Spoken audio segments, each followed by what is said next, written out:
Welcome to the Fantasy Football Forge. My name is Steve, and I'm just letting out a little anger because I just recorded this video, but I did it without my sound mixer turned on, so there was no sound in the video, and that stinks. And I did a good job. It was beautiful. This is my Saturday special. It includes a lot more than my Steel Stock Scrap, which is a Stardom Situm / a Bold Takes portion. Before that, we're going to look over the ins and out players, questionable, doubtful, all of that as of Friday evening. Also, some of the news reports that have come out, anything relevant, I'll cover those. I will do a quick recap of the Thursday night game as well. Let's just get moving because this feels like wasted time to me now. As far as the quarterback position goes, Lamar Jackson is out. Trevor Lawrence is questionable. You might already know if he's playing or not by the time that you see this video. If that news has come out, feel free to leave a comment down below. Oh, that's some other things I should quick cover. You can find my rankings up on my website, www.theFFforge.com. Obviously, I don't have my rankings in this video, and they have changed since my videos earlier this week, but you could always check those out if you would rather listen to me talk about a few players. And I do have the players on there highlighted who I'm going to talk about, so you could see if I'm going to talk about somebody that you're interested in hearing me talk about, and then watch it or not from there. Also, Sunday, you can come visit me live 1 hour before kickoff. That will be my final rankings will be up on the screen somewhere over here if I'm pointing in the right direction. And down below, you can follow the chapter markers and just skip ahead to each position and see who I'm talking about there if you are watching this Sunday morning, especially and need to save yourself some time. Let's move on. Geno Smith has been ruled in. Then, for the running back position, nobody's been ruled out yet. Nobody's doubtful. But J.K. Dobbins is highly questionable, I would say. Damian Harris is questionable. Kenneth Walker, I think highly questionable for Damian Harris too. Probably doubtful-ish. And then Kenneth Walker, DJ Dallas are both game time decisions. So, if neither of them can play, it's definitely going to be Travis Homer time. So, he would be a good option. Then, Leonard Fournette is questionable. I believe he is expected to be playing. And Saquon Barkley is questionable. I think that they have said that they're optimistic-ish about him playing. And it is a weird quote that came out from the head coach. But it is a neck injury. There is legit concern about him not playing. This is a late thing that came up on Friday. And neck injuries need to be treated with just a little bit more care than other injuries. So, yeah, Saquon Barkley may end up being out this week. So keep your eye on that. Have a backup plan ready to go. And Joe Mixon, Deonta Foreman, and Najee Harris have all been ruled in. Then for the wide receivers, Courtland Sutton, Brandon Cooks, Nico Collins, and Treylon Burks are all ruled out. Then as far as doubtful for the wide receivers, Rondale Moore is doubtful. This is my call. I don't think he's been ruled doubtful, but as of Friday, he has not participated in practice yet this week. And Friday is the Thursday practice for them, so pay attention if you are looking for Rondale Moore. See what happens tomorrow on Saturday, see what comes out there. But it's not looking good for Rondale Moore to be playing this week. And then Jacoby Myers is also doubtful. It's in concussion protocol, probably not happen there. And Kadarius Toney, Deontay Johnson, Zay Jones are all questionable. Amari Cooper is also, it's a hip injury. He is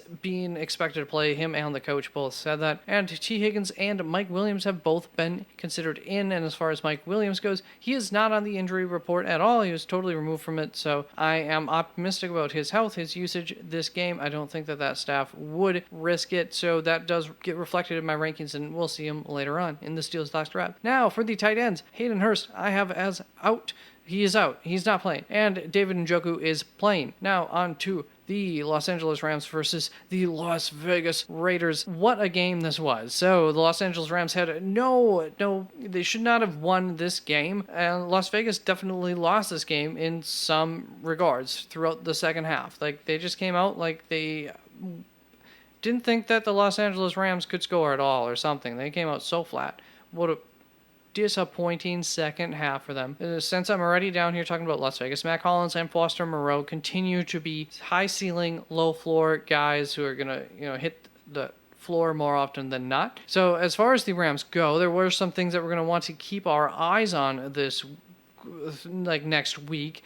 To go forward, I don't have too much faith in them in this offense, but they'll be on the waiver wire in some form or another. Ben Skowronek had 8 targets, Tutu Atwell had 9 targets, so those are good sustainable numbers that you could work with if we can expect that going forward. And also, if you could avoid it, I would continue to not trust Akers. He had 2 touchdowns 2 weeks ago. He got saved by a touchdown this week. This has been a really untrustworthy rushing attack. He's highly touchdown reliant. Then also Malcolm Brown ate into Kyren Williams' work, and I apologize for having Kyren Williams. It has not worked out, and I was as much of a believer as anyone for the Kyren Williams experiment this season. And with Malcolm Brown eating into some of the opportunities that I would have expected to see him out on the field, I just don't see a scenario where I can trust him at all this season. So he's very much droppable. Let's move on to the headlines. And Desmond Ridder is set to take over as the Atlanta quarterback. So great for,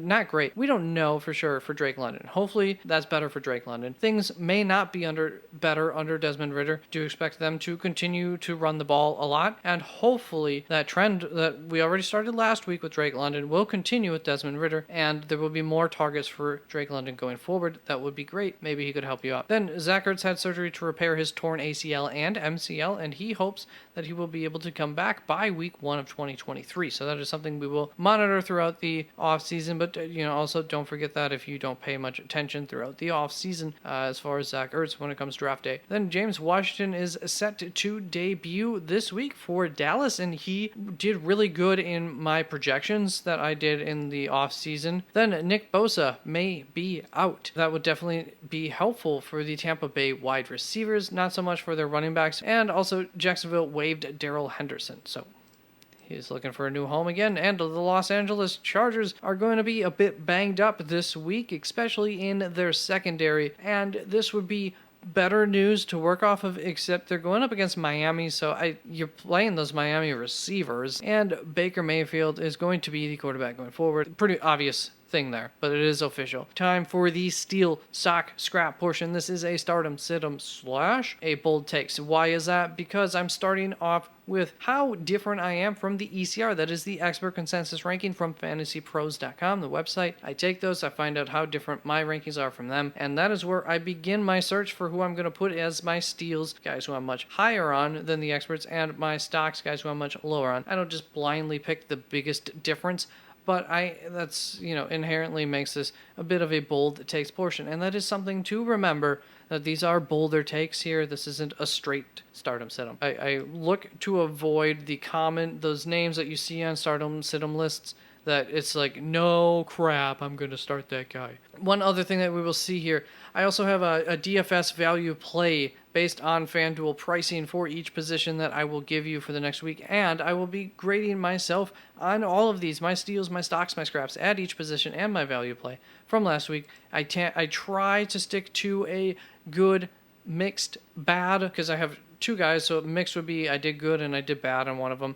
Rating scale, but I'm not very good at sticking to that, but that is the base scale I work from, and sometimes I go beyond that. And then looking at last week as far as doing well or bad as for the tight end position, well, the best tight end had 11.3 fantasy points last week, so there were no big advantages to be gained or lost at this position last week. Now, last week for the steals, I did do beyond good with the options that I gave you, and we're going to hope to repeat that with David Njoku, who I have ranked 6th this week. The ECR has him ranked 18th, and I expect that to go up to 12th because I do expect him to go higher. He was a guy who, as we saw earlier, he has been ruled in, so there was a possibility he wasn't going to play. I expect that was holding him back in the rankings. Maybe not. Maybe I'm wrong. But this is kind of what I expect the experts to rank him at. Going up against Cincinnati, which is not a great matchup, but it is a matchup that offers a ceiling, and David Njoku himself has a ceiling. So we combine those two, and we say we don't want to miss out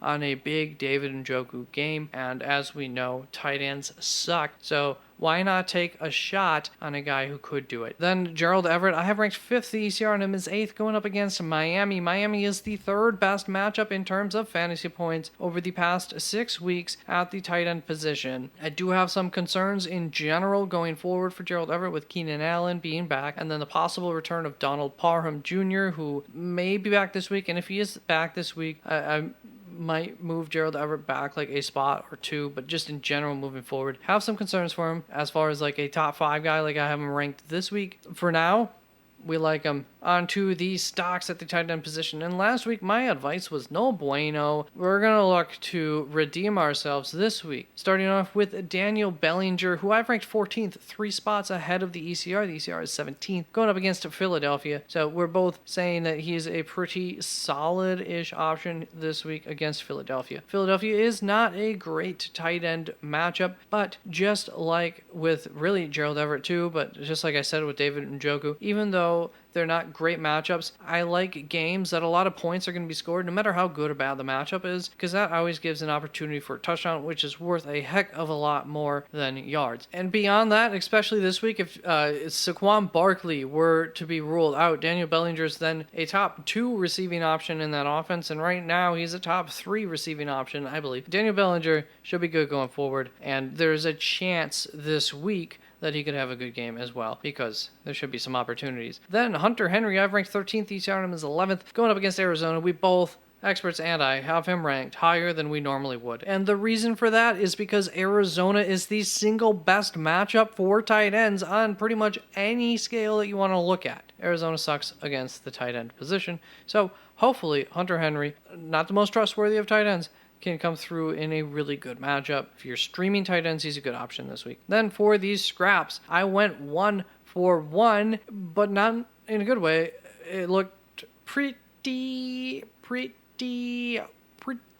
bad for the advice that I gave you. This week, I'm going to give you George Kittle, who I have ranked 11th. The ECR on him is 6th. Tampa Bay is a pretty neutral matchup, not a good matchup, not a bad matchup. It more so has to do with the quarterback who is throwing to him. It just concerns me enough that I pushed him back. But the thing is, you should be starting George Kittle because you should not have a second tight end on your roster if you have George Kittle. Then it looks like we're going to go 1 for 1, whether it's good or bad, next week, because I would have given you Tyler Higbee just like last week. I would have given you Dawson Knox. I had Tyler Higbee ranked 17th this week. The ECR had him at 13th. And I can't put Dalton Schultz on this list because he's going up against Houston. So even though I have him 2 spots behind the ECR, I'm at 7th, ECR is 5th. The one area for fantasy points where you can get points that are good and in the positive compared to other teams is the tight end position against Houston. That's where points are scored, so could be a nice week for Dalton Schultz. Then Hunter Henry, I can't really recommend because I just put him in my scraps and gave you a good argument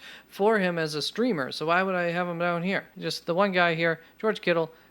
You should probably be playing him, but if you're in a situation where you have 2 tight ends on your roster, one of them's George Kittle, which is very possible, George Kittle, because he was injured early in the year, then look at my rankings up on the website, www.theFFForge.com, or come visit me Sunday 1 hour before kickoff, and see who I have above him, see if one of your guys is above him, and then play them. Now, for the DFS value play for the tight end position, last week I gave you 4 freaking names, and 3 of them were excellent. I did really good. So I'm going to give you 3 names this week, hopefully do good. Chigoziem Okonkwo, not somebody I really want to test out in draft leagues, but in DFS, I'm all about that because he's probably the best guy to pick up like 40-60% of the Treylon Burks workload type stuff. So it's very possible that he is schemed into the game this coming up weekend. They literally have like 3 tight ends on their roster right now. I think they're going to call one up. But 3 wide receivers on their roster right now. So yeah, Chig, I like him for DFS, really cheap, and there's a lot of opportunity this week. Then Bellinger and Ingram are both really cheap. They're all cheap, so I like them all. But Chig gives you that big ceiling type of game that you can't find with these other 2. Now on to the quarterbacks. And for the steals last week, I went 1 for 1, and I did excellent. I give you an excellent name, and guess who that was? That was Jared Goff. We just kept him here this week. I've ranked 7th. The ECR on him is 11th, going up against Minnesota. Minnesota is a top 5 option for quarterbacks in terms of fantasy points scored against them. Really loving it going forward again. This week, Trevor Lawrence, I have ranked 9th. The ECR is 13th. Going up against Tennessee, and Tennessee is the 8th best matchup in terms of fantasy points scored against them over these past 6 weeks. They're bottom 5 matchup all season long, so I like Trevor Lawrence to take advantage of that matchup. I think it's a really this offense-friendly matchup there against Tennessee. It's no guarantee that he takes advantage of it. That's the reason that he is not ranked up with Jared Goff or ahead of Jared Goff, he's not the most trustworthy to really truly take advantage of a good matchup. Now on to the stocks, and last week I was pretty close to like right on as far as where I had these guys ranked, and this week maybe I can do that again. This week Geno Smith, I honestly I think that this percentage might be down here, might have been Tom Brady and I put it in the wrong spot. So we'll just ignore that, I guess, for the most part. But Geno Smith, I have ranked 8th. The ECR on him is 9th, going up against Carolina. It is not necessarily a great matchup there against Carolina, but especially if Kenneth Walker is not playing this week, all the more faith that I have in Geno Smith. Now, on to Tom Brady, who I've ranked 17th. The ECR on him is 17th, going up against San Francisco. San Francisco has allowed the second least fantasy points scored against them over the past 6 weeks. They are the second worst matchup. I don't want that. So, he's, I think, being started in 58% of leagues. I thought that was a little too high. So I just wanted to point that out. Like, there's other options. There should be some other options out there for you that give you a better ceiling than Tom Brady. Now on to the quarterback scraps, and last week I did very good. I went 1 for 1. We could say that I did excellent because I had Lamar Jackson up here kind of looking like Kyler Murray as far as him still being a top 12. He was like 11th, 10th, I think 10th for me up here last week, but Lamar got injured, so we're only going to rate myself on the other guy. Now Kyler Murray, I've ranked 12th this week, 5 spots behind the ECR. The ECR on him is 7th, going up against New England. New England is a bottom 6 option for quarterbacks in terms of fantasy points scored against them. I don't like this matchup at all. They're just not a good matchup, and it scares me. I have some hope that they can overcome a good defense now that they have some more of their weapons, but I'm definitely concerned about it. So check out my rankings if you are too, and you would like to start somebody else, see who I have over him. Then Dak Prescott, I've ranked 13th. The ECR on him is 8th, going up against Houston. This is kind of a similar situation to Kyler. Like, I'm not expecting these two to do horrible. That's why I still have them ranked fairly well. But for Dak Prescott, it's not so much. It's such a bad matchup that teams don't have to score a lot of points against them. Houston is let's see here. Quarterbacks against Houston have scored 15 plus points, roughly. Some of these might have been 14 points rounded up to 15, 5 times all season. And only 1 time did a team score 20 plus points out of those 5 times. And guess how many points that was? It was 21. So no huge games against Houston. They are the worst opponent as far as fantasy points allowed all season to the quarterback position, and even more so over the past 6 weeks. They've even gotten worse. For as far as an opponent. No, Derek Stingley Jr. does make me a little more optimistic for a big pop play in the passing game to help bump the stats up a little bit. And really, ultimately, I do expect there to be some okay passing work, but I just don't expect any ceiling. I expect that 17-ish point kind of game for Dak Prescott, which will put you right around here usually most weeks. And I just don't see the ceiling, though. Like, in no world do I see the ceiling. If they do really good, part of it's going to be through the rushing game anyways, because Houston sucks against the rush. Then eventually Dak Prescott will just sit like what happened with Tua a few weeks ago. So it just hasn't been a good matchup, and there's other guys with better ceilings that I would much rather play. The DFS value play that I have for the quarterback position last week got injured, and the cheap options that I gave you did not pop off. They did do okay for the price, but they didn't give you any kind of advantage. So their value wasn't a value at the end of the day for the points that they got you. And then this week, I'm hoping to give you some value because Tyler Huntley has some rock bottom pricing. And if I recall correctly, out of 3.5 games, Tyler Huntley did good in 2.5 games last season, something like that. So 20 plus points is very much possible and something that he's done in fantasy, and for the price that he's at, he'll definitely be an asset to your daily fantasy football team. Now on to the running backs, and there's going to be a lot of doubling down here, starting off. Well, last week for the Steelers, I did very good. Starting off with the running backs for the New York Jets, Michael Carter and Zonovan Knight. I have both of them in my Steals portion because Michael Carter, I have 11 spots ahead of the ECR. I'm ranked 28th. The ECR is 39th. He is trending up. I don't know how highly he'll end up ranked because I feel like we've known all week that he's probably going to be playing, but he is, I guess, finally moving up the charts. And then Zonovan Knight, I have 7 spots ahead of the ECR. I'm at 18th. The ECR is 25th. Both of them, obviously, going up against Buffalo. Buffalo is only an average matchup matchup over the past 6 weeks for running backs as far as fantasy points scored against them. But something I do want to point out about these two, as far as projecting them, it was quite easy because actually their usage kind of just worked like a nice little puzzle to fit into what the normal usage of this backfield would be. I didn't have to do really any manipulating in terms of their usage. So I think that means that I'm probably going to be pretty close as to how often they're going to get on the field and everything in my projections, which helped me form the end result here as far as where I have them ranked. So I like them both better than the experts right now. Zonovan Knight ends up being much better because he is expected to have some better value touches as far as I recall, and he is has been so far much more productive with the touches that he's gotten, whereas Michael Carter might just be their trusty guy that's going to be out there, but he just hasn't been as productive with his touches, but will still get a decent amount of touches to work with. Like them both to certain extents. Now on to the stocks, and last week I did bad here. The experts did bad, whatever the case. We all did bad with these stocks, so hopefully we can do much better because I got 4 guys on here. I'm doubling down again. And let's double down on the backfield for Tampa Bay. I have Leonard Fournette and Rachaad White both up here. I have them ranked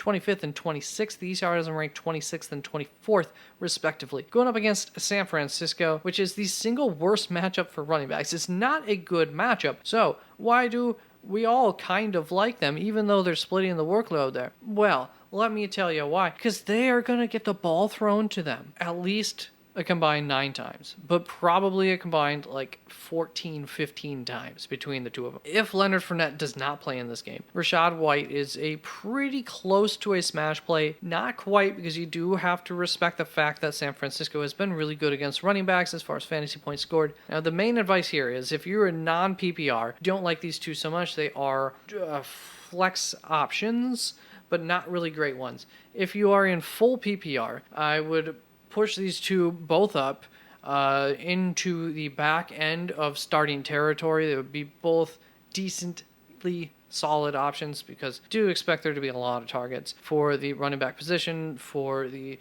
shorter routed guys there against San Francisco. Then Jeff Wilson and Deonta Foreman. And I'm doubling up here because really Deonta Foreman I could have put up here in the steals. I have him ranked 16th. The ECR on him is 20th, going up against Seattle. Seattle is the second best matchup over the past 6 weeks for running backs, and this is the kind of running back that's really hurt them all season long. So I am pretty optimistic about the type of game that Deonta Foreman could have this week, which is why I have him ranked 16th, and I would love to push him up further. Then Jeff Wilson, I've ranked 22nd, so does the ECR, going up against Los Angeles Chargers. The Los Angeles Chargers are a top 10 running back matchup, pretty darn solid matchup, top third of the league, so not too bad there of a matchup. I think 9th over the past 6 weeks, and I do think that this is going to be a Jeff Wilson game, not a Raheem Mostert game. I believe that more traditional back is what really hurts the Los Angeles Chargers. I'm expecting a good bounce back week from him, so after last week, have a little bit of faith. The experts and I say solid week. I mean, we were down on him last week for a reason, and now we're high on him, so hopefully we get this right. We were technically kind of correct on him last week. There was a good reason that we were scared about him. Then the scraps. I did bad, but so close to having mixed results because frickin' Rachaad White got a very late touchdown to make my trilogy on the Tampa Bay offense not work. I had Chris Godwin, Mike Evans, and Rachaad White all as fades, as scraps at their positions, and it almost worked out, which would have been crazy. So we knew one of them couldn't quite work out, but it wasn't a huge failure either with Rachaad White. It ended up building up with all of his catches last week. Not a whole lot of yards, but then you throw the touchdown on top of it. And I was wrong. The experts were right. This week, I'm going to whoop the experts' butts. Starting off with Dalvin Cook, who I ranked 12th. The ECR and him is 6th currently, going up against Detroit. And Detroit is the second worst matchup for running backs over the past 6 weeks. We've been talking about that Detroit defense for a little while now. I don't really want to go against them. And so I don't have... I still have Dalvin Cook ranked 12th. So you got to be really freaking stacked in order to play somebody ahead of him. But check out my rankings to see if you are stacked, to see if I have a couple of your guys ranked higher than him. In which case, go right ahead and do it because I I don't think he's going to have a huge game, even if he has an alright game. Then Raheem Mostert, I've ranked 29th. The ECR in him is 23rd, going up against the Los Angeles Chargers, so I have him 6 spots behind the ECR. As I said with Jeff Wilson, I just expect this to be more of a Jeff Wilson game. Raheem Mostert will get some opportunities, but he's going to have to be efficient on them, and he's going to have to get a touchdown. I just don't think he has a really high ceiling, and he has a risky floor. So an uncertain floor, if nothing else. So I think he's kind of a lock to get like 7.5 to 12-ish, 11.5 fantasy points, and like anything more would be a huge shock. Anything less is possible, that type of thing. So I don't mind him as a flex option, but I don't like him as a starting option like the experts have. Now on to the DFS value plays, and last week I gave you 2 names and they were very mixed. One of them did excellent, and that was DeAndre Swift. The other did not do so great. This week I'm going to give you the name DeAndre Swift again because he's still pretty darn cheap. I usually like to go a little bit less expensive than where he is. I like to give you the long shots, the tournament type plays, but DeAndre Swift in all types of plays is at a good price. And Travis Homer is also at a good price, same with Jonathan Knight. Now Travis Homer only matters. He's rock bottom pricing. And, of course, that only matters if Kenneth Walker is not playing. I don't care if DJ Dallas is playing. He's still going to have, I think, more work or do better with the work that he has than DJ Dallas. But neither of them there, you have to put him in your lineups. Then Zonovan Knight is also quite cheap. And so, as you saw earlier, I like that then. And now it is time for the wide receiver position. And for these steals, last week my results were mixed, and they would have been very good if I just were to say I went 1 for 1, because Ayuk doesn't count because my quarterback went down for Ayuk. You know, that's not fair. But with Ayuk, I had mixed results because he didn't do so good, but my other one did very good. Now this week, we're hoping that they both do very good. We're hoping that their quarterbacks stay healthy, all of that. Starting off with Mike Williams here, who I've ranked 19th ECR and him as 50th. Obviously, that's not going to stay the same. He just got ruled in today, and people, I guess, were apprehensive about that. I've had him ranked all week. He'll be moving up. Going up against Miami, surprisingly, Miami is not a good matchup for wide receivers. But I always like games where there's supposed to be a lot of points scored, and especially Mike Williams, that kind of game, that means he's got a ceiling of like 40 points, and I talked a little bit earlier about his health. I don't think that this Chargers team would risk it twice of him just like going out there and getting injured immediately, so I think he could always get injured. Any player can get injured at any point. But as far as re-injuring himself and whatnot, I think he'll be at pretty darn good health and have some pretty darn good usage in this game. And ultimately, for Mike Williams, all you need is one play, and he can at least be an okay play. Then Nick Westbrook-Ikhine, I have ranked 40th. The ECR on him is 51st. He is trending up, going up against Jacksonville, and Jacksonville is the 6th best matchup for wide receivers over the past 6 weeks. So give me that. I'll take a chance on Nick Westbrook, as if you're looking at names for your most likely flex spot that include Nick Westbrook-Ikhine. If you're even thinking it's a possibility, then I like him a lot because the upside is definitely there. He's popped off in a few games in his career so far, so could be a dud, could be a huge game. Let's move on to the stocks. And last week I gave you some excellent advice here for the wide receiver stocks. Let's try and do that again. Starting off with Marquise Brown, who I've ranked 21st. ECR on him is 22nd, going up against New England. And his start percentage was fairly low. It's part of the reason that I got him on here. Same with Darius Slayton in the end, but that's a little more mixed emotions on. As far as Marquise Brown goes, you know, he came back. He did well last week. So dust him off your shelf. Get him out there. It is New England. It is a tough defense, not a great matchup. I am concerned about that and all, but at the end of the day, you kind of have to play him unless you're stacked at wide receiver, which is always possible too. But in most situations, he should be in your starting lineup, and I hope it works out just fine. Now, as far as Darius Slayton goes, I'm ranked 31st. ECR on him is 32nd, going up against Philadelphia. So in part, we're going to go back to, I have 2 sides of this argument. So he's only being started in 70% of leagues, and that's why I have 2 sides. Side A is going to be the good side, which is he's going up against Philadelphia. It is not as tough of a matchup over the past 6 weeks as you would expect it to be, as we all kind of think of it. They've actually been just kind of a neutral matchup against wide receivers over the past 6 weeks. And this also falls into this same argument for a Mike Williams for some of these guys. Philadelphia should be able to score at will against this New York Giants defense that are pretty banged up. which means that the New York Giants offense should get the ball, and it's not like they're kicking on all cylinders, but Darius Slayton has been their number one guy. So hopefully they connect on a few catches and work out if you're playing him. Now, side B, and so the ceiling for Darius Slayton is really high, but it's really shaky, which is why I have him ranked 31st. And that's where we're going to come out to coin side B of this, which is don't play him.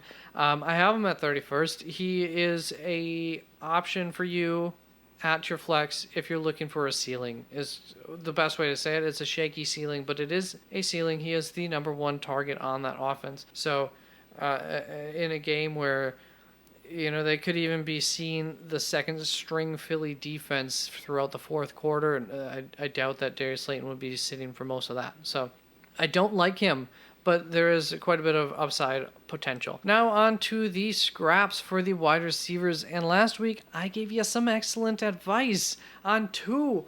I went 2 for 2 on both of the receivers for Tampa Bay. I covered that a little bit earlier, so we'll just save ourselves some time about that, but that was freaking crazy. I did not expect that to work out, but I had them both up here for a reason, and that is because I had them both ranked a fair bit below the experts. Now this week, I have Elijah Moore ranked a fair bit below the experts. I have him ranked 54th. The ECR on him is 46th. Going up against Buffalo this week. Buffalo is not the absolute dominating defense that they were last season, so that's an argument for Elijah Moore, but ultimately he is like the 6th on the target list here for the New York Jets. I don't trust it. To me, having him ranked 46th for 3 wide receiver leagues especially seems to make him like a good flex option, I would think, and I just don't buy that. I don't think he's a good flex option. I think he is a wide receiver 6 almost, a bad option that has this ceiling that there's a very small chance of hitting, but is possible. I'm sure he'll get a target deep at least once. Don't think that they'll connect on it. Now on to Michael Gallup, who I've ranked 39th. The ECR on him is 35th, going up against Houston. And this is just, we've talked about Houston. It's really limiting. They don't allow a lot. So Michael Gallup almost certainly needs to get a touchdown. And I think he's about 5th on, he's 5th on the list of guys who should get a touchdown first. So I'm not overly excited about it in this matchup against Houston. Could definitely happen early on in the game, especially. There will be some passing, but the running game will do good too. So I'm just not overly excited about this.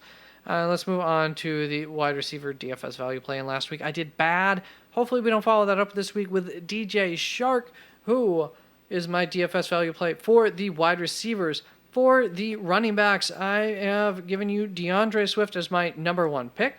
Travis Homer almost number 1 though, if he's the only running back there out of those 3, DJ Dallas, Kenneth Walker, and him. Then for the quarterback, I'm giving you Tyler Huntley. And for the tight end, I'm giving you Chigoziem Okonkwo. That is it. Thank you very, very much. Once again, all of my rankings up on the website, www.theFFForge. They will be updated probably tonight, Saturday night, and definitely a little bit in the morning before I have to pull them off. And there still may be some changes after that if any of these in and out players make some changes in my mind. Then those will be up on the screen, I think, over this way, live with me 1 hour prior to kickoff. I don't know what I've said anymore between the 2 recordings of this video, so thank you very much. You know all the stuff you can or cannot do if you wish to or not to do. Thank you. Bye-bye.